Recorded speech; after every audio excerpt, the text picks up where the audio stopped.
Meet the guys who know their motors and the gals who know their guys.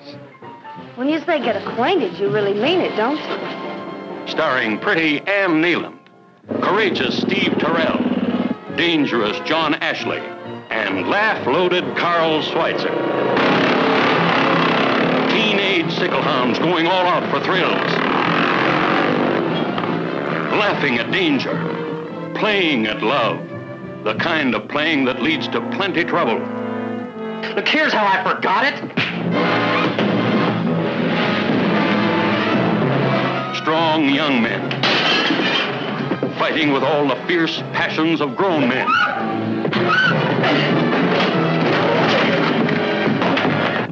I'm taking you on tomorrow, kid. We're gonna match guts, and one of us is gonna walk away the winner. We're not talking about actors. We mean a real monster. I brought her back. She'll live and I'll get her another body. I know they're gonna catch me, but don't let anyone see me like that. Please, doctor, help me! Biologically speaking, it's of primary importance that man should want to mate. Hey, that You don't get all your kicks from surfing, do you? We want to be free to ride our machines without being hassled by the man. And we want to get loaded. You think you're gonna make a slave of the world? I'll see you in hell first! The American International Podcast. Are you ready? This is the American International Podcast. I'm Jeff Markin. I'm Cheryl Lightfoot. And on this episode, we're going to get our motors running and head out on the highway with Motorcycle Gang from 1957. Motorcycle Gang was directed by Edward L. Cahn, written by Lou Rusoff, and produced by Alex Gordon for Golden State Pictures. Motorcycle Gang stars Ann Neyland as Terry Lindsay, Steve Terrell as Randy, John Ashley as Nick Rogers, Carl Switzer as Speed, Raymond Hatton as Uncle Ed, Russ Bender as Lieutenant Joe Watson, Jean Moorhead as Marilyn, Scott Peters as Hank, Eddie Kafafian as Jack. It also stars Shirley Falls as Darlene, Aleong as Cyrus Q. Wong, Wayne Taylor as Phil, Hal Bogart as Walt, Phyllis Cole as Mary, Suzanne Sidney as Birdie, Edmund Cobb as Bill the Attville cafe manager, Paul Blaisdell as Don the Attville man, Zon Murray as Hal, and Felice Richmond as Hal's wife. Motorcycle Gang, or as they say, Motorcycle Gang, opens with motorcycles riding in the dirt and blowing dust. The dust blows up the opening titles for our reading enjoyment. And there's a jazzy up-tempo number courtesy Albert Glasser playing underneath. And then we're on the streets. One group of cyclists, Randy, Speed, and Marilyn, are stopped at a light. About to turn in front of them are two girls, Darlene and Terry. Terry silently issues a challenge, and once the lights turn green, the race is on. Randy, Marilyn, and Speed take off after them. Randy rides ahead to catch up to the girls. He does so, and he and Terry exchange smiles as they speed along. Not looking at the road. Darlene falls back to ride with Speed and Marilyn, so as not to be a third wheel. Or like six wheels at this point. As Randy and Terry continue speeding through town, they pass by a police car. The cop lights up his lights and turns on his siren and gives chase. Randy and Terry lead the cop out to the road's end, at a dirt road near the ravine. Randy and Terry disappear. Speed, Darlene, and Marilyn are behind the cop. When the cop sees them and tries to go after them, the three of them turn up a mountain road and manage to hide from the cop. He gives up and goes back to town. As for Randy and Terry, they're still riding on ahead on that mountain road, but Terry hits a rock and is thrown/flipped over her sickle. Randy runs over to make sure she's okay. "Hey, what are you trying to do, start a fire?" says Terry. "For a minute there, I thought you departed planet Earth," Randy says. "Not this week," she says. "I've got a date this weekend." Randy says, "I accept. Where are we going?" She snaps, "What have you been smoking? Salmon?" As she stands up, Randy picks up her ID from the ground. He looks at it and reads Teresa Lindsay. "Terry," she corrects him. Randy gets it. His real name is Randolph. He tries to help by wiping the dust from her derriere. And again she snarls at him. "Such first aid my mother warned me about." "Oh, 1, 2, 3 testing," he chuckles. Wait, what? She sits to work on her boots or something, and he sits beside her. And then she wonders if this site could be used for other purposes. Randy agrees. This is a place he goes for nature studies, and he pulls her close. She has to fight him off again and says that they've got to go. Terry says she already knows about the birds and the bees. She's ready to go, but Randy tells her to hold up. It's open season on sickle hounds, and they're still out there looking for them. Terry asks how long they're going to have to wait. 3 weeks? "I'm game," says Randy. "Can you cook?" She says that he must be the life of the party with those jokes. Then we cut back to where Speed, Marilyn, and Darlene are waiting. After the coast is clear and the police car has driven by, Speed tells Darlene they can go rescue her friend now. Marilyn says if anyone needs saving, it's Randy. And I bet you're the one that can do it too, says Darlene, which causes Marilyn to leap at her. Speed breaks it up by attempting to restrain Marilyn. Speed says, Hey, don't tangle with Marilyn. She's a miger. I'm warning you. A what? Asks Darlene. Oh, I forgot, says Speed. You're not hip to this new lingo. Miger, mad tiger. Then he says, if you're going to fight about something, make it about me. Marilyn snaps, Expire, clown. I promise to send flowers. And then they walk off in search of the others. Back with Randy and Terry, Randy says he thought he knew every sickle cat in town. Terry says she's from a foreign land, Chicago, and Randy welcomes her to America. And then he asks how long she's staying, where, and what's her phone number. Terry says her parents are in Europe, so she's been exiled to her uncle's ranch in Saratoga. That's where they hold the PMG race, says Randy. It's real cool sickle country. He hopes she's staying all summer.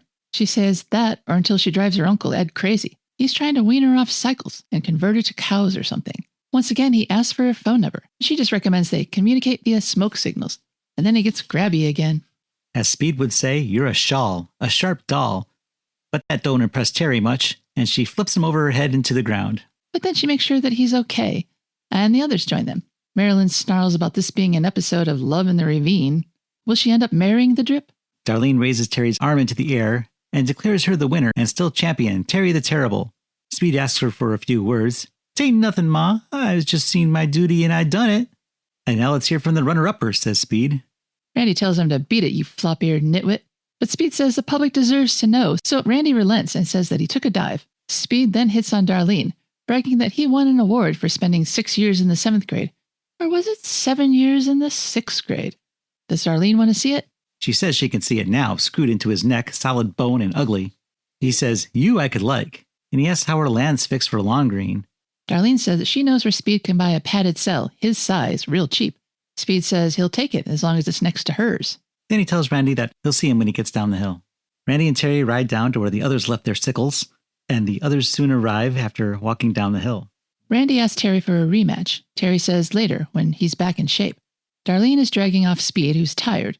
He's only had 4 meals that day. Randy invites Terry to the Blue Moon tonight for the PMG meeting. Terry doesn't like organized cycling. It isn't her bag. It's a squash. Randy says that an official blessing goes a long way, but Terry's not swayed. Marilyn comes up and snarks that there's one club member who won't be missing Terry. Terry hops off her bike and faces Marilyn, snarling at Randy, "I don't know why, but your mother doesn't like me." Meanwhile, Speed is still working on Darlene. "I know you want to see me again," he says, "so if you ever need to find me, just give the message to any traffic cop. He'll get it." Darlene walks away, saying nothing. Speed hops on his bike and starts it, then jumps off, holding his chest. "They got me good. I died for love." Randy comes over, grabs Speed, and throws him back on his sickle. Literally. Then he kicks them down the hill. As the others leave, Terry and Darlene stay behind. Terry says she may take Randy up on his offer. Darlene says some of those cats run pretty wild. "That's for me," says Terry, and the two ride off down the hill. Terry rides back to the ranch where she lives with her uncle. Uncle Ed razzes her about being dusty, so she tries to assuage his concern by saying that she's going to join a club.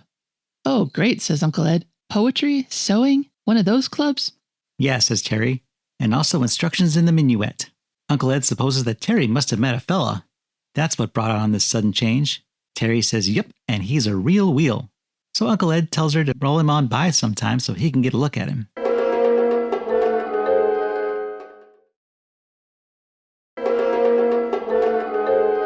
And now we get to go to the Blue Moon, where Randy's gang are all tuning up their cycles just outside the restaurant. The owner, Cyrus, comes out to ask if anyone plans to part with some lettuce today, or are they just going to spend the day scratching away at his parking lot for nothing. He's got a tax bill to pay, you know. Speed says he could go for a malted, but Cyrus says that Speed would be more helpful washing dishes with the amount of profit he'd make on that transaction. Birdie, whose only personality trait is eating, giggles, and then she eats some more. Everyone else falls silent to stare at her. Cyrus asks Randy if he's tried the fuel mixture that he recommended. Randy says he will in the time trials next week. Marilyn exits the Blue Moon wearing a strapless swimsuit, apparently, and walks towards the back where the guys are working on their cars. Randy and Speed are discussing Terry. She's still on Randy's mind. Marilyn walks over and Speed's eyes nearly pop out of his head. "Insulated," she says. "Put some dark glasses on." She asks Randy if he can take a look at her clutch assembly. "Right here in broad daylight?" asks Speed. "You're so funny I could split your sides laughing," says Marilyn. Randy says he'll be with her as soon as he's finished with his sickle. Speed once again horns in, and Marilyn threatens him with bodily harm. As Marilyn walks away, we hear engines revving, and then 2 black-jacketed cyclists pull up behind the diner. There's no reaction, so the main cyclist, Nick, scoffs, What, no reception committee? No glad hand? Away 15 months and they don't even remember my name. It's Rogers, Nick Rogers. He says, hello, Randy. And Randy says he's sorry things worked out like they did and hopes they can forget it. Forget 15 months in that lousy place? Look, here's how I forgot it. And he socks Randy in the face. And then they fight, throwing each other into the walls of the building that shudder under their contact. Cyrus pops out to warn them not to do any damage or he'll sue them. Then Randy flips Nick over his head. Nick grabs a large screwdriver off the ground and throws it. It breaks one of the windows of the Blue Moon. Nick grabs a slab of broken glass from the window, advances on Randy and starts slashing at him. Randy dodges Nick and then somehow manages to get the upper hand. He backs Nick into the wall and has the glass at Nick's throat, but Randy can't pull the trigger, so to speak. He drops the glass. Nick says that he missed his chance. Randy says if Nick's smart, he'll stay away from him. Nick chuckles. Too bad for Randy, Nick admits. He's not smart. Cyrus pops out again and says they're all nothing but trouble. Then Nick and his crony leave. Sometime later, we finally find ourselves inside the Blue Moon. Birdie is dancing with Speed while eating. She's also sporting an oversized pocketbook that she's using to bonk people in the head who are just trying to eat. Cyrus is holding a tray of drinks and tries to push past the two. He makes a crack about Birdie being the size of an aircraft carrier. Kind of rude. At another table, Marilyn is sitting with Randy. She's looking at him dreamy-eyed and he's concentrating on writing something. She's critiquing her evening with Randy and concludes that she had a better time at the morgue where at least the stiffs were looking at her. Randy's more concerned about his takeoff power, though. Marilyn says he has a one-cylinder mind. Then Nick and his buddy come in. Cyrus warns them that if there's any trouble, he'll call the boys in blue. Get the picture? It's in focus, the scene's made, says Nick. He goes over to Randy and Marilyn's table. Looking good, Marilyn. I'm glad somebody thinks so, she says. Then Nick addresses Randy. I'm back. Told you I'm not smart. Randy asks Nick what he's trying to prove. Nick aims to prove how much he hates Randy, and is going to get even. Randy tries to act nonchalant, and then Nick leaves to join some guys in a booth. Then Speed joins Marilyn and Randy at the table. Quiet, genius at work, says Marilyn. Speed asks Randy to invent him 35 cents for a malted, since he's a genius and all. Speed tells Randy that Nick wants his crown back. Randy thinks that Nick is going to break up the club meeting tonight. Marilyn tells Speed that she's desperate enough to dance with him, but Speed only offers to flip Randy for the honor. The loser gets to dance with her. Marilyn says that she prays she'll live long enough to be one of his pallbearers. Then she waltzes into Nick's waiting arms and they dance. Speed tells Randy that Nick sees red when he looks at Randy, but Randy's not interested in that. And then Speed goes back to dancing with Birdie, who is now currently eating 2 celery stalks at once. Then we see that Terry rides up on her motorcycle and she goes inside. She takes a seat at the bar and Randy goes over to join her. You look better than I remember, he says, and I do remember. Terry is impressed with the line. On the dance floor, Speed, still dancing with Birdie as she's gnawing on those celery stalks, comments that it looks like there'll be fur flying tonight. What's it going to be, fingernails at 3 or hair pulling at 4? Marilyn says that with Teresa's type, the fight's going to be taken outside. At the counter, Randy introduces Terry to Cyrus, who asks what her cash-only order is going to be. Terry wants a burger raw, no onions. One pony still living, no tears, confirms Cyrus, who goes off to grill a horse. Then Randy shows Terry the one-string unitar that Cyrus uses to play rock and roll. Then Marilyn and Nick stop dancing and they wander over. Introduce me, says Nick. Marilyn says, Miss Caviar of 1957, meet the head of Nick Rogers, Inc. The ink stands for incorrigible. Then Marilyn drags Nick back onto the dance floor. See you later, says Nick, and often. Terry likes the sound of that. Must be Nick's accent. Then Speed comes over. Hi, Mohammed, says Terry. I saw you dancing with your mountain. Mean.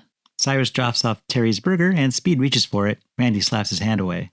After Terry's mean jokes, Speed calls her a cactus. When she's not looking, he eats half of her burger. Then Lieutenant Joe Watson enters. He greets Nick. Nick comments that the lieutenant is out of uniform, and Lieutenant Joe explains that he's there to work with the PMG Club. He invites Nick to join, but Nick doesn't do rules and regulations and such. Lieutenant Joe goes over to Randy.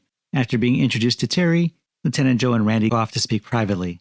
Lieutenant Joe tells Randy that he heard about the scuffle he had with Nick last night, and he needs to be careful. Even a street fight is a misdemeanor, and that can have him banned from the race. Randy knows this, but the more he backs down, the more Nick will keep crowding him. Speaking of crowding, Nick sidles up to Terry and says that if she takes Randy from Lieutenant Joe, she'll be busting up a beautiful relationship. While Nick, he's unattached. I shouldn't wonder, says Terry. Nick acts insulted and goes to leave, but Terry grabs his arm and tells him that he gives up easy. Nick sits back down and the two lock eyes. Randy sees this from across the room and heads over there to, I guess, lick her or something, claim her for his own. But there's no time for that. Because now it's time to start the meeting. The first order of business will be the collection of dues. Speed moves that the meeting be adjourned. Birdie finds this hysterical. Marilyn is asked to collect the dues. She goes around with the helmet and everyone drops something in. Even Speed has some money. Birdie drops in a marshmallow she has been eating. As the dues are being collected, the meeting is turned over to Lieutenant Joe to go over the terms of the big race in Saratoga. Basically, the rules are that you have to be in good standing with both the law and the group charter to be eligible. Lieutenant Joe soft accuses some in the group of being clocked racing in the streets over 90 miles per hour, so I guess it's a good thing they weren't ID'd. Nick stands and asks to be excused from this lousy school, because that's what this thing has become. All these rules and regulations, that's kid stuff. Lieutenant Joe announces to the crowd that the only reason Nick longs for the old days is because he's nobody unless they'd let him throw his weight around. He's nothing and he's nowhere in this kind of a setup. Nick stands to challenge Lieutenant Joe. You and your cop psychology, I've had 15 months of it, and believe me, I'm sick up to here. Then he addresses the crowd. Is there any guts left in this place? Or did you turn them in when you signed up for this lousy charter? Anyone in for some real riding? Now! Silence. Birdie takes a bite of an apple. Nick storms out, and his crony follows. Lieutenant Joe says characters like that will louse up the whole play. Meeting over. Really? That was it? Terry glares at everyone in the room. This club stuff really boxes you in, doesn't it? I guess I'm the rebellious type, like Nick. Lieutenant Joe comes over to Randy and says if he wants to be the qualifier, for there can be only one, he needs to never be caught doing anything to wreck his chances. He leaves, and Terry wants a translation of their basically straightforward conversation. But Randy blows that up and says they should get acquainted first, and he drags her onto the dance floor. Marilyn passes by them and shoots Terry a dirty look. I think Marilyn just stuck a knife in my back, says Terry. Could you take a look, please? Randy takes a look and says it's all good on the straightaways. He just can't see around the curves. Oh, good one. Later, as they're leaving and mounting their cycles, Nick and his flunky roll up. Nick wants to race. Randy's not interested, but Terry encourages Randy to go for it. And then Lieutenant Buzzkill pops into frame to send everyone off on their separate ways. Saved by the bull, says Nick, and he and his flunky ride off.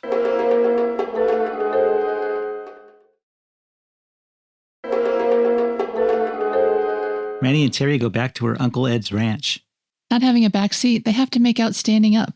After 3 seconds of smooching, Terry declares them acquainted enough for Randy to spill on his backstory. So Randy relents and gives her the scoop. He had been given a 2-year suspended sentence, and the lieutenant was just reminding him about it. But Terry wants the whole story. So about 2 years ago, Randy and Nick were riding, and when going around a corner, Nick, who had had a few beers, knocked over a guy, and Randy ran him over. Nick wanted Randy to say that the guy ran right in front of him, and he wouldn't. And Nick got 1 to 5, and Randy got 2-year suspended sentence. And now that he's out, Nick knows that Randy can't do anything to him without violating his probation, so he's going to be relentless. Terry prescribes giving Nick a good licking to get him off Randy's back, but Randy says Nick doesn't want to duke it out. He wants to duel on bikes so he can be a big wheel, pun intended. Terry says the cops can't be everywhere, but Randy can't break club safety rules. If he did, he couldn't participate in the race, and that's more important to him than anything. He goes on to explain that he's doing this for his mother, who's had to wait tables since he was a kid, and to prove to himself that he could be the best at something. It's not good enough to be the third or second. He's got to win. Randy asks if he can call Terry tomorrow. Not tomorrow, says Terry. I'm going riding with Nick. Oh, says Randy, he's sure gotten the act fast.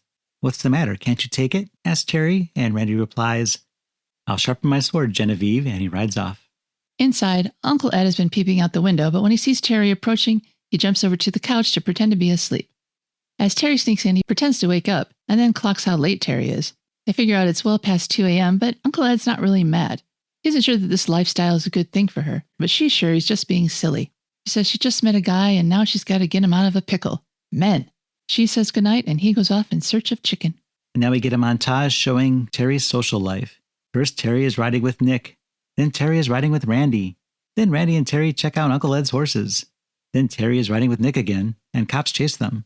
And then back at the Blue Moon, Terry is dancing with Nick. Nick has gone full hoodlum here, wearing a jacket and tie. And that's the end of the montage. We see Nick parking his car in front of Terry's house and offering her a slug of booze from a bottle that he's obviously been pulling off of all night. She declines, so Nick drains the bottle and asks Terry to go in her house and find some more. She refuses. He's hit the bottle too hard already tonight.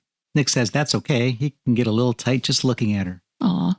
He tries to kiss her and she pulls back. Is Randy beating my time with you? No one's beating your time, says Terry. I'm a free agent. That's the story you give me. What do you tell him? Terry thinks that Nick is nice enough until someone mentions Randy. Then Nick tries to mac on her again. They bicker a little bit, and then Nick softens. Can he at least take her to watch the qualifying trials tomorrow?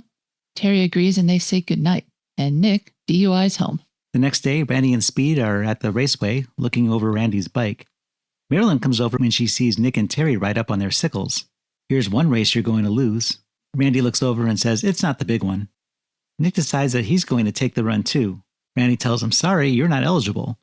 Nick calls Randy a chicken, and Lieutenant Joe comes over to hold Randy back and keep him out of trouble. Nick says he just wants to ride. No times, no trophies. Lieutenant Joe asks, what's the point in that? I'll set the pace, Nick says. Randy says just to let him run. Whatever you say, says Lieutenant Joe, and Nick takes his place at the starting line. Terry tries to tell Randy good luck, but Randy asks whose corner are you in? Terry says that she's neutral. Randy says that she's going to have to pick a side eventually. Then Randy goes to join the racers, but Speed offers a last bit of advice. Stay away from the SMIP, which stands for small drip, because Nick doesn't care who wins as long as it's not Randy. And then they're off. Nothing much interesting happens on the race, except Nick rides up to Randy and tries to kick him off his bike, almost making him spill. But in the end, it's Nick that wipes out. Randy ends up placing first and rides over to where Terry is waiting. She embraces him and tells him to come over this weekend and they'll celebrate. And to bring Speed too. Darlene is crazy about him. She's got some mad ideas about men. I'll say. Nick rides up and says Randy did a not too bad job, but he'd like to see how he handles that bike in closer quarters. Aren't you tired of that stuff? I am, says Randy. Nick asks Terry if she's coming. In a minute, she says, and Nick rides off. Speed is now there, and he recommends taking Nick on, and Randy snarls at him. Then Speed leaves. Terry tells Randy they'll make a party of it Saturday night and invite all the kids. They can start at 8, and Randy and Speed can come over early around noon, and they can have a picnic. Now we're picnicking. Speed and Darlene share a blanket, and Terry and Randy have their own. Terry's explaining her good time girl philosophy. Once you settle down, it's forever. But it's too soon for that. She climbs onto Randy's bike. To him, this bike is a symbol of work and for racing, but to her, it's power.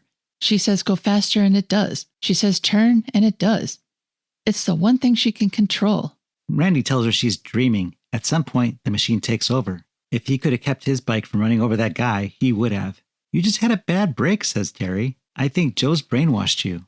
A little ways away, Darlene and Speed are having a very different conversation. He calls her a brawl, which to him means beautiful doll, and I just want to point out there's not a single R in that phrase. She tells him to forget any ideas he has and throws something on his face, and he eventually agrees. Back with their Bickersons, they seem to be coming to a ceasefire. Randy says maybe she can help manage his disputes or something like that, and Terry likes that idea. She'll start yesterday. They cling to each other briefly. Then Terry says they better get back to the house. Cyrus will be coming with the food soon. So at the party, Cyrus in his chef's hat is minding the food table. Birdie is stuffing her face. Uncle Ed comes in to survey the party. He goes over to where Randy and Terry are dancing to put the Holy Ghost between them. No clinching, he says. Terry asks her uncle if he wouldn't like to go to bed, but Ed says there'll be no sleep for him until this free-for-all is over. He tries again to get some space between Randy and Terry, and he pulls on a gun to show he's serious. They separate, but rejoin the second Uncle Ed walks away. Not having effed up the party enough, Uncle Ed kills the bebop, turning off the radio, and pulls out his fiddle to play a schottisch. Terry grimaces, but Cyrus wants to teach Uncle Ed to rock out. He grabs his unitar and goes to jam with Ed. They create some weird fusion music, and everyone's delighted, until Nick arrives. Terry breaks away from Randy to show Nick where the food is. Randy comes over to take Terry back to the dance floor.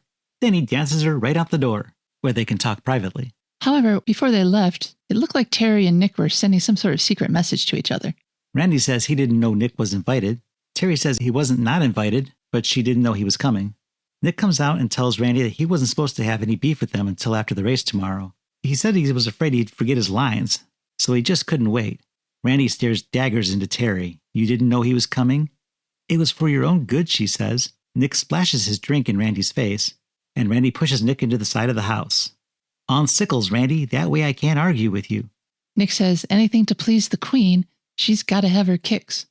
So Randy agrees. Terry tells Randy that he's got her all wrong, but he says, no, man, I got you dead right. Which is a little joke from our Bobby Joe and the Outlaw episode.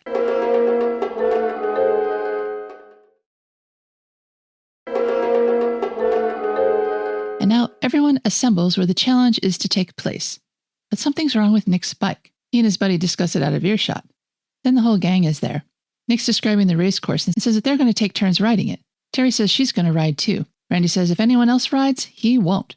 Convenient excuse, teases Nick. Do any of you guys have any stomach pills? Because he seems to have lost his. Randy tells Terry she better not ride, but Terry does what she wants. A little more goading and the race is on. So a group of cyclists are racing. They ride around the track. The girls ride no-handed. Nick checks his bike and is definitely leaking oil. He smiles. The race isn't over yet, though. Everyone heads for some railroad tracks that stretch over a bridge. And this time it's just Nick and Randy. This is even too much for Terry, so Terry can handle the stopwatch. Best time takes it all. She walks across the tracks to the other end, stopping to peer over the edge of the bridge on the way. Nick is the first to ride over the bridge. He does it in 85 seconds. That'll be hard to beat, says Nick. Terry notices that he's leaking oil, and Nick's leaked oil all over the bridge. She tries to call out to Randy to stop, but Nick holds his hand over her mouth. It's too late anyways. Randy's already on his way. Terry watches in horror as the inevitable happens. 1 minute, Randy's juddering over the railroad ties, and the next he hits an oil slick and his bike tumbles over the bridge onto the dirt below. Scumbag Nick says that he was just trying to slow Randy down. But Terry's not listening. She's already run off to Randy, as does everyone else. He's dead, says Terry. If he's not, says Speed, it's no fault of yours. Somebody call an ambulance. That evening, Terry is on her front porch staring off into space. Uncle Ed comes out. What's the matter? Couldn't sleep? It's a beautiful night. Smell that alfalfa? Haha, good joke. Terry tells him what's going on. She tells him how she got Randy to break every rule in the book and nearly got him killed. Uncle Ed suggests she tell him she's sorry. Terry says she would, but Randy won't see her. Uncle Ed says she should make him see her, because any fish will bite if you've got good bait. Terry says that she's a stew-aim, a stupid dame. Uncle Ed scoffs at that. What a dumb way to talk. That's me, not him. Sometime later, Nick comes over. Terry asks what it is that he wants. He says he's been trying to call, but her uncle said that she didn't want to talk to him. That's right, I don't, says Terry. Nick tries to offer a weaselly non-apology. He was just trying to slow Randy down, but Terry's still incensed. And she thinks no more of herself than she does of him. She says she's going inside. He grabs her and she demands that he take his hands off of her. He begs her not to give him the brush off, not like the rest of them have. He says that he and she, they're one of a kind. They go for the same kicks. To which she responds, don't you ever, ever call me again. As she backs away, Nick grabs her to assault her further. Terry only escapes by biting his hand until he lets her go. Then she flees inside. Nick tries to follow, but he's shut out. Now we're back at the Blue Moon, and we see Randy seated at a table with Marilyn and Speed. Randy doesn't look beat up at all. Speed says that he hopes Randy doesn't feel as bad as Marilyn looks. But Randy is a little moody. Marilyn tries to cheer him up, but he's moping about Terry. He feels betrayed. Marilyn says it pains her to admit it, but Terry did try to stop him from crossing. Randy says, yeah, but she engineered the whole conflict. Marilyn says that he has her blessing to call Terry, and if Terry drops dead, Marilyn will be there to console him. Next we see Randy and Speed are outside the Blue Moon working on Randy's bike. Darlene drags Terry over, so Speed knocks off with Darlene, leaving Terry and Randy to talk. Terry tries to apologize again and says that Randy's maturity was contagious, but it's not painless. She says she's been wrong about many things, and it really hit home when Nick tried to say that she and him were exactly the same. Randy thanks her for trying to stop him from crossing the railroad tracks. And then Speed comes up behind them, tells him to hurry up into the diner. The vote's in. They've made a decision, and Randy's back in the club. They go inside, and Lieutenant Joe lets Randy know that, though he himself fought against it, it has been decided that Randy was goaded by outside forces into breaking the rules of the club. And therefore he can race. How convenient. And race we shall. There's a huge crowd of numbered bikes, all ready to go. Randy's suited up. He's number 23. Terry shyly wishes him good luck, but Darlene thinks that they can do better and clunks their heads together so they can kiss. Then the flag is waved and the race begins. A bunch of bikes crash into each other and fall over, but not Randy's. Darlene knows a shortcut to the first checkpoint, so they head out as Birdie produces a head of lettuce from her purse. Only Speed is interested in a bite. We see that Nick and his cronies are hanging around too. They also plan to catch them at the checkpoint at Attville. Plus, they're going to need more beer. Nick and his motorcycle gang park their bikes where they can oversee the oncoming racers. One of them jokes about Randy winning the race, and Nick slugs him. The guy says he was just kidding, and Nick apologizes and says he needs a drink. Another suggests they go to that gin joint in town, and Nick agrees that sounds like a good idea. In the small town of Attville, two men watch the race pass by. That's the last of them, announces the younger man, who says he's going to follow. The older man, Bill, who owns the cafe, goes inside to tell his waitress that she can come out now. The war is over. Is it? Not quite, because Nick and his gang ride to the cafe. They ask what he has to drink. He has milk. They want something stronger, so he serves them coffee. But that's still not strong enough. Plus, it tastes terrible. They ask if he owns the liquor store next door, but Bill says that it's been closed for some time. Nick says he's sure there's something in the back, but Bill insists that whatever's in the back is his business and he doesn't sell liquor. Well, then give us some, demands Nick. Bill tells him to go, And then Nick throws a tantrum, breaking stuff and crashing everything off the counter. The owner says he's going to call the cops, but unfortunately the payphone is all the way across the restaurant. He runs towards it, but they're faster. They catch up to Bill and push him against the wall. Nick whips his chain into the wall next to the phone. His main flunky decides he's going to go hunt for booze in the back. Mary throws herself in front of the door. "You stay out of there," she says. The guy pushes her back against the wall. She screams, and her screams alert Paul Blaisdell, who is outside reading a paper. I didn't know his name, so I just called him Paul Blaisdell the whole time. It's better for us if we just say who he is. He's Paul Blaisdell. The thug throws Mary into the others, and another pushes her and Bill into a booth. The guy comes back to the front with 2 bottles of hard stuff, but there's no time to celebrate. "Reinforcements," says Nick as Paul Blaisdell comes in. "What is it, Mary?" he spits out before Nick punches him cold. He's dragged over to the booth with the others. Nick demands that his 3 hostages choose some entertainment. You want to see a circus? But Nick needs more of an audience, so he commands a minion to round up the other townsfolk before they start. And now we're at the next checkpoint, where Terry's getting impatient. Speed listens to the police radio like it's pop music. Back at the cafe, Nick says the show's about to begin, and it's free to thank them for the pie and the ditchwater. Mary says that they should have choked on it, and then they go out back. They line up the townsfolk and ride their sickles all around them. But they need more fuel, and Mary says she has some and volunteers to go get it. Nick tells her to go and make it snappy, and then he sends Jack, one of his guys, to keep an eye on her. So Mary goes back to the cafe and calls the police. But Jack comes in and catches her in the act and rips the phone from the wall. Then he tells her to go get the fuel that she had promised, by which he means more booze. At the checkpoint, Terry hears motors approaching. But louder than that, an APB goes out over the radio. It says some PMG riders were causing trouble up in Attville. Lieutenant Joe has to go. And he's also going to bust up the race because he needs backup. So Lieutenant Joe takes Speed with him, and they wave down Randy and another rider. Lieutenant Joe tells him that some rogue bikers are roughing up the town. "Why tell me?" asks Randy. "I've got this thing in the bag." "I'm not telling you, Randy," says Lieutenant Joe. "I'm sure some of the others will help." The guilt trip works because Randy apologizes and says, "Let's go." "You just won yourself more than a race," says Lieutenant Joe. Did he, though? Back with Nick and his prisoners, Nick has the idea to set up a slalom course with each person as a pole. They force everyone to march. The hostages aren't into this, though, and one of them decides to start a mutiny by punching Nick in the face. He's soon overwhelmed by the others, though. Now Joe, Randy, and Speed have made it to the cafe, and they find that it's empty. But then they hear the kerfuffle in the back, so head that way. So the posse rides around, and as each of Nick's gang is knocked off their bikes, Lieutenant Joe is there with handcuffs to cuff them and uses one of the tough's chains to chain them all together. Lieutenant Joe makes a point to tell the hostages that those weren't PMG men. They're alley cats on motorbikes, and there's a big difference. One hostage looks mighty relieved to hear this. Now it's party time at the Blue Moon. Randy says this is quite a victory celebration for a loser. Terry tells him he's won everything in sight. Everything? Asks Randy. Terry says, well, with reservations. Birdie walks up to Darlene and Speed, who are dancing. She's holding a cream pie. Darlene demands that he choose. Speed declares that he can choose both, and tries to dance with both girls at the same time. Cyrus plays a tune on his unitar, and then Birdie throws the pie in Speed's face, which causes Speed to break the fourth wall. And we have no idea what he said because we really couldn't make it out. His mouth was full of pie. His whole face was full of pie. And that's the end.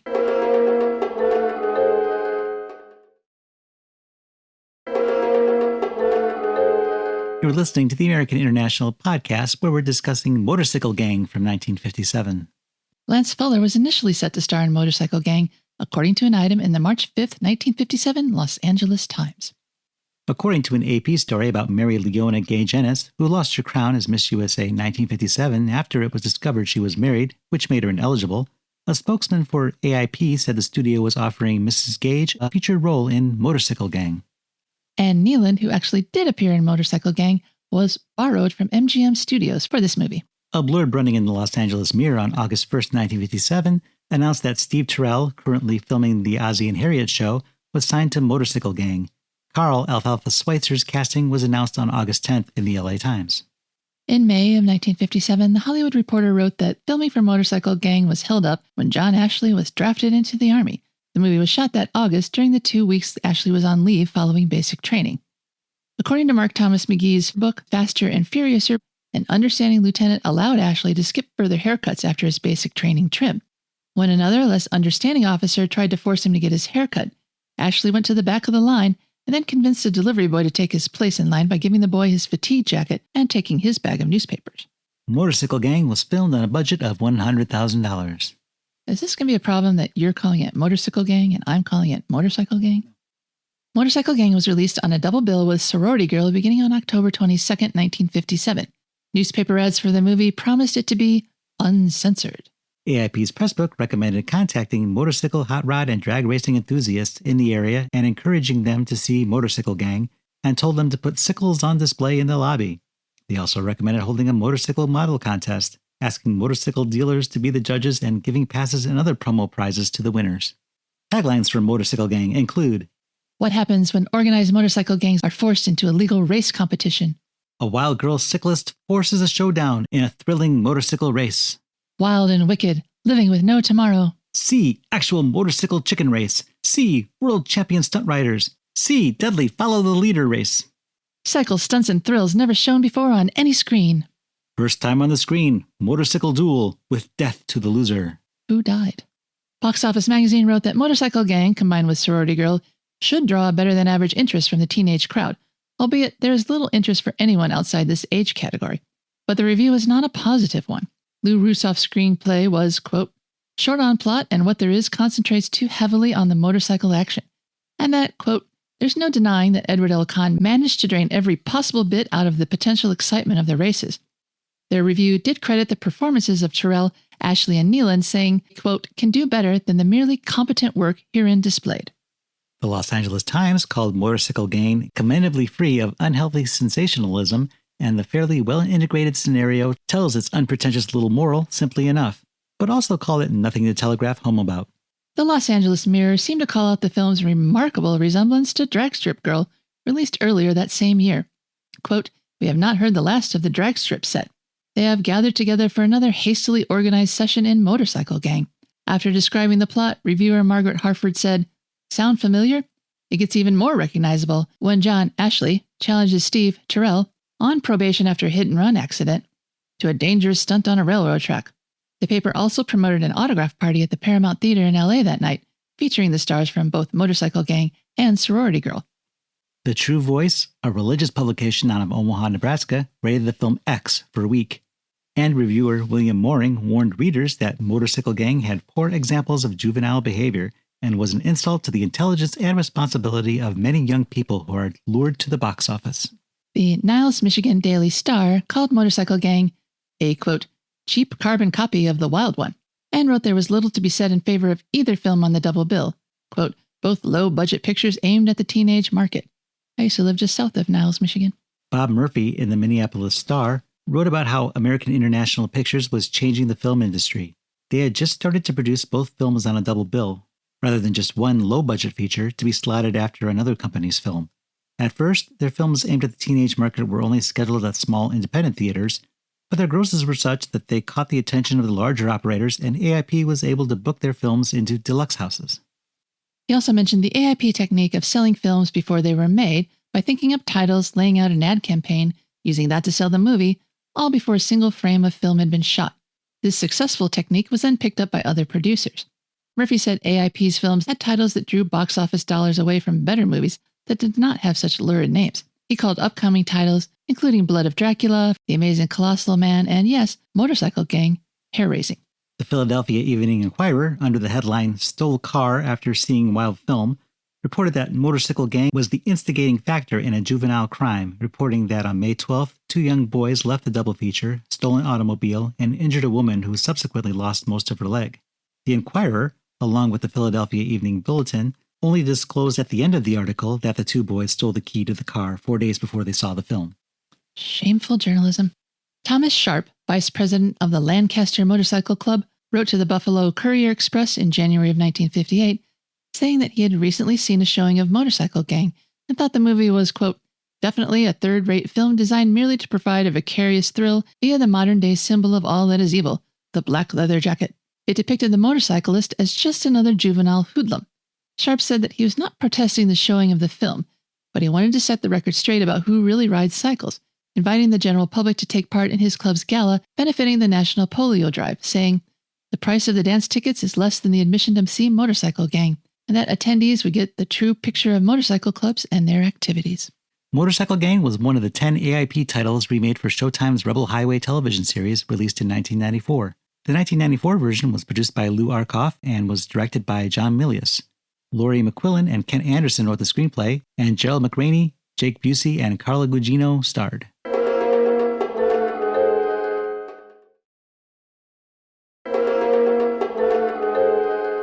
So Cheryl, as seems to be the norm for this period in time, the critics were not too receptive to Motorcycle Gang. How was your reception? Well, first I want to mention the critics were probably people who read the newspapers, and at that time, apparently there was some sort of upsurge in juvenile crime. And as older people always want to do, they need to find something to blame that isn't themselves. So they look to the modern entertainment and say, there's the cause. And I think a lot of these AIP movies got a bad rap for that because they depicted juvenile crime, even though in another episode that we did, we mentioned that AIP always sticks a moral in there somewhere. There's really no way that crime ends up paying in these movies. The bad guys always get what's coming to them. But somehow that nuance was lost on a lot of critics who just would look at the titles, like one of the letter writers that we saw, who would just look at the titles and see, wow, this is about bad people. The black leather jacket was a symbol of all that's evil. And I think that's kind of what happened here. Well, a title like Bad Guy Gets His wouldn't bring people into theaters, and that's what these movies are designed to do. They were supposed to be money makers, get kids into the theaters and see these films. And titles like Motorcycle Gang and Drag Strip Girl might just have that effect. I think Bad Guy Gets His would not work on teenagers. So yeah, they definitely needed to make it sound a little more juicy than it really is.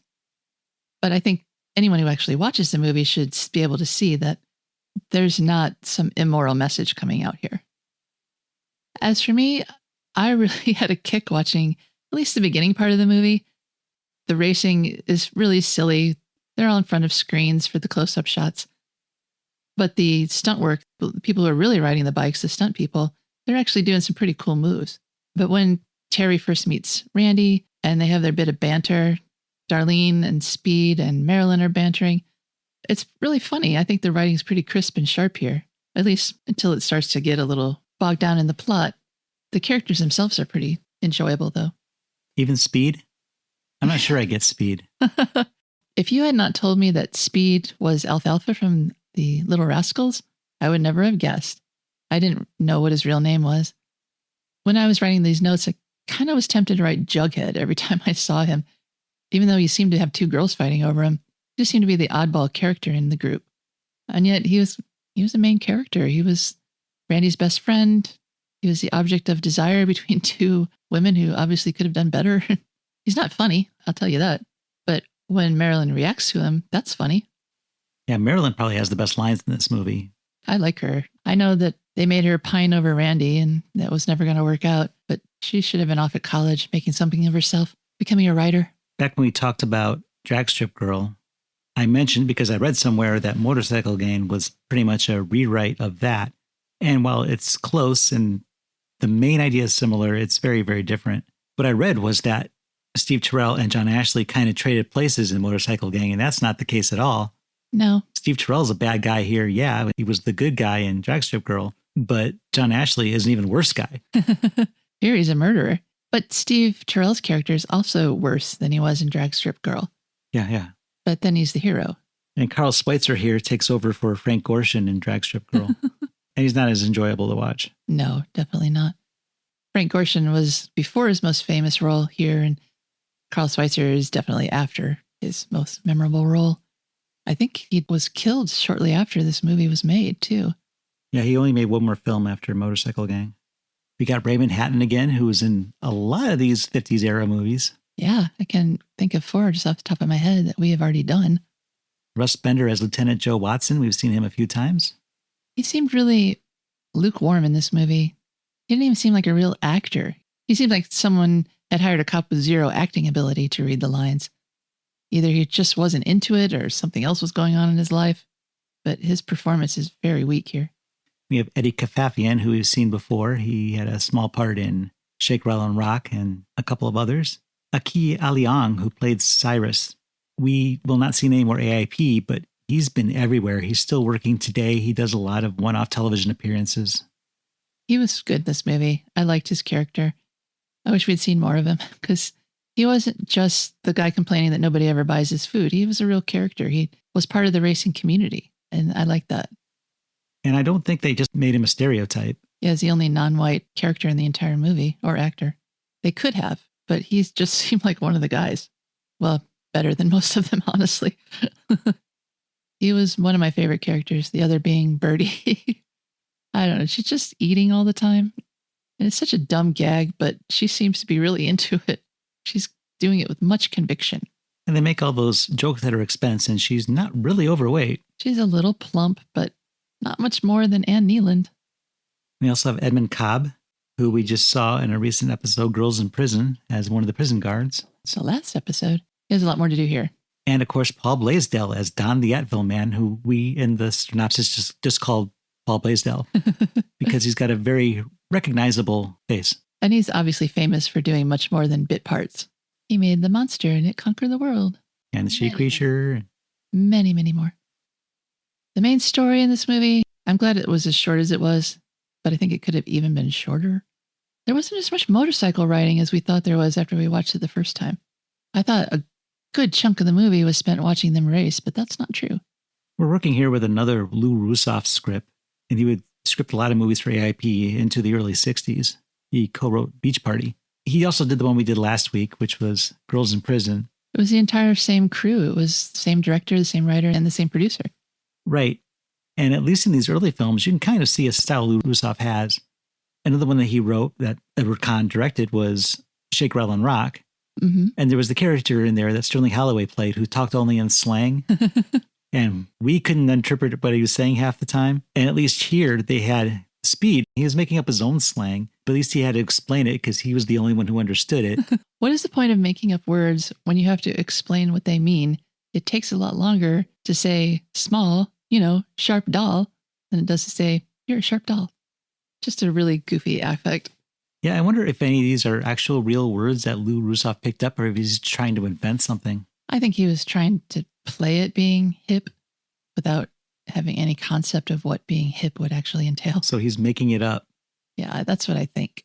And he has to explain it because he knows he doesn't write for the layman. Do you mean by that anyone who isn't Lou Rusoff? Yes. Unfortunately, there wasn't anybody to explain Sterling Holloway's speech in Shake, Rattle, and Rock. What did we do? Do we either just let it flow over us or did we just sit there and ponder it until something made sense? I think we interpreted it to the best of our ability with a disclaimer. Yeah, but that's not the only time we've ever had to sit there and think on some slang before we understood what they were trying to say. I'm thinking of the monkey hustle, also very slangy. Mm-hmm. Good point. I'm wondering if it was a general decision or it just worked out that way to pronounce the word as motorcycle. I don't know. Honestly, I don't recall hearing a lot of people say that all the time. Like they might make a joke like how we're sickle cats, but is that how they always pronounce it every single time? Well, they call them sickles in The Wild Angels, at least in the trailer. I don't know if they ever referred to them in the movie itself. I don't remember that. Or just called them their bikes. Yeah. What'd you think of Ann Neyland in this? I thought she was fine. I was comparing her to Faye Spain and Drag Strip Girl because of all the other parallels, and I like Faye Spain better. Really? I think I like Ann Neyland better. She seems a lot more driven. She's more concerned about herself, and everyone tries to get her on their side, but she's on her own side. Yeah, she's kind of a bad girl. She doesn't do anything bad, though. She's not even letting these guys... No, but she wants to. Every time these guys go in for a kiss, she's like, no. They don't even get to kiss her. No, she likes Randy well enough, but Nick is the one who's really revving her engine. It's not for romantic reasons, though. It's his attitude. Right, that I'm saying. She wants to be the bad girl, the way he's the bad boy. But what does that mean for her? It doesn't mean sleeping with him. No, I'm not saying that at all. I'm just saying she wants to be the tough, take no crap. Break the law if needed. Yeah, she's the rebellious type. It's just when anyone refers to bad girls in movies, it means they are loose. They sleep around. So for her, being bad means something totally different. But the guys wanted to be bad in that first way. She's not having it. I don't know. I kind of thought she was a little too gung-ho sometimes. But the fact that she was really driven for her own self, looking at her own future and how she wanted to live her life her way, I liked that a lot better. Faye Spain's character seemed a lot more wishy-washy. Well, she was. She was more of an aw shucks kind of girl. And All right, lucky to have these two guys fighting over me. And Neyland was kind of like, well, I'm enjoying this. Well, she enjoyed it too much because she had liked Randy, but she wanted Randy to be somebody he wasn't. Oh, so she orchestrated this whole situation to make Randy into the kind of guy that she wanted. That is really bad. That's where she's the bad girl. She's kind of careless with other people's feelings. So yeah, she's a bad girl. I get it now. So Cheryl, are you ready to rate Motorcycle Gang using our AIP scale where A is awesome, I is intermediate, and P is pathetic? I liked Motorcycle Gang. I liked it better than Drag Strip Girl. One thing we didn't bring up was John Ashley, who we have seen in a bunch of movies. We've seen him in the Beach Party movies. He was in the Savage Sisters, and he's back here in these racing movies. And I liked him in the Savage Sisters. And Attack of the Eye Creatures. Well, the Eye Creatures. But I don't think I've ever disliked him more than I do in this movie. He's really annoying. But apart from John Ashley being in this movie, I enjoyed it. I really enjoyed the banter between the young people. The motorcycle racing didn't really seem to figure into it. It was more the rivalry happening, the love triangle. So that part kept me interested. The fact that the racing actually was kind of kept to a minimum helped. I think I'm going to give this an A. I think it's just lively enough to keep your interest, and I think it could have been shorter, but it's not so long that you're starting to look at your watch and wondering, when will this be over? It wraps up pretty neatly. What grade would you give it? Well, I too enjoyed this movie.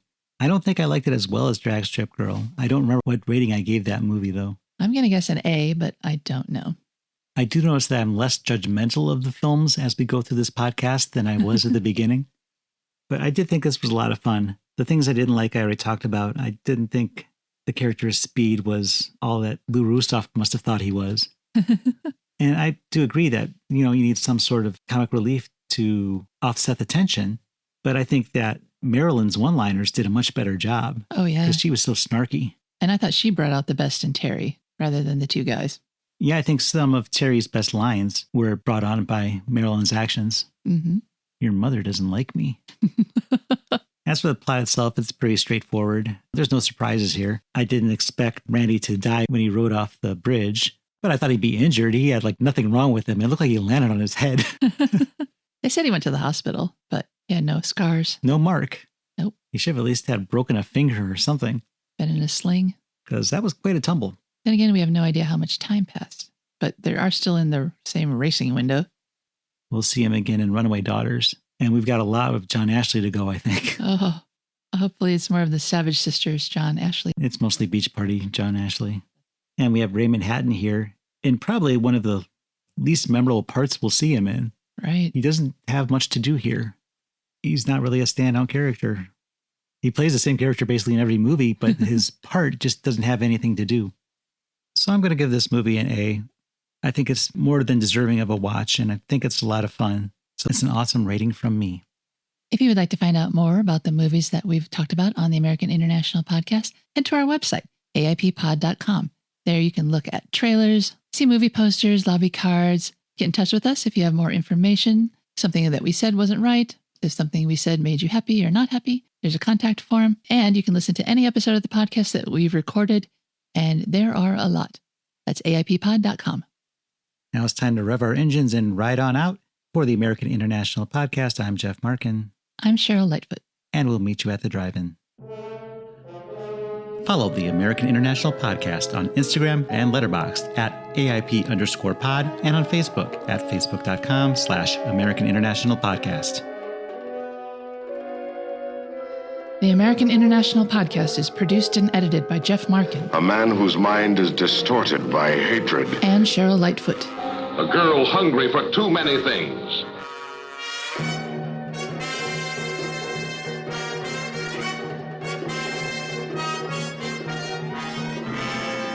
The American International Podcast is part of the Pop Culture Entertainment Network.